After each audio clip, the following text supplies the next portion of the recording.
Yan yung pinakasimple. Yan yung pinakasimple para sa taong bayan. Unang-una po, paano po magiging kidnapping kung may warrant of arrest?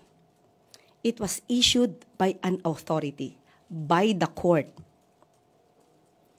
Kapag ka po mayroon ng issuance ng anumang order from the court, we have to comply. Especially sa ating po nangyari ay through Interpol.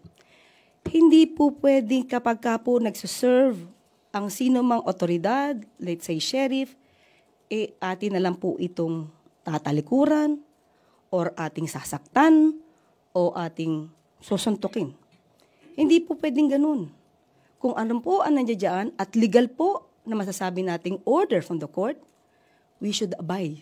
No? We should abide by that.